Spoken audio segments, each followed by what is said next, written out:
אז היום יש את הלילה הזה של הנשיקות והחיבוקים, ו12 בלילה וכל הקיצ'יות הזאת, איכס.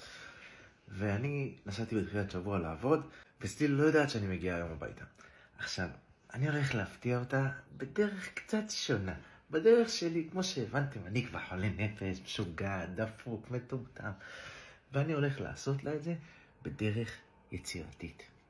עכשיו, אני עדיין עם הבגדים של העבודה, כאילו, כמו שניתן לראות, אני עדיין עם בגדי עבודה, ואני הולך להתארגן עכשיו זריז, להתארגן. מי מתארגן היום?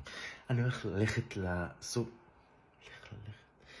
אני מטומטם, כאילו, באמת, מטומטם. אני עכשיו הולך לקנות כמה דברים כדי להכין לנו ארוחת ערב, כדי שאני אוכל להפתיע אותה, שיהיה לי מה להפתיע אותה, שאני לא אבוא ואגיד לה, הכנתי לך טוסט. זה לא הולך ככה, אבל העיקר שתראו עד הסוף. אני הולך להפתיע אותה, אכול מדוקה. צאתי מילה. אז הגעתי הביתה, ועכשיו אני הבאתי כמה דברים פה, כדי להכין סלט וכל מיני פירות וכאלה. אני אעשה מעבר חד לזה שזה מוכן. בנוסף לזה פשוט הזמנתי פיצה ופסטה, כי ראיתי שאני לא מספיק.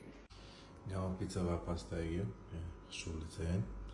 והיא עוד כמה דקות מגיעה, אז חכו. אמא, אני יודעת שאתה פה כזה, למה? למה? כי זה היה שם. אתה הזזת את זה, נכון? די, אתה עמדת עליי, זה לא מזריק. עכשיו לא נדבר איתך. גם הזמנתי אוכל, וגם בסוף את באה לבתלונות? אני לא תסעת פה. נו. די, אתה עמדת עליי. אני בהלם. זה מה שציפיתי לי יותר. די!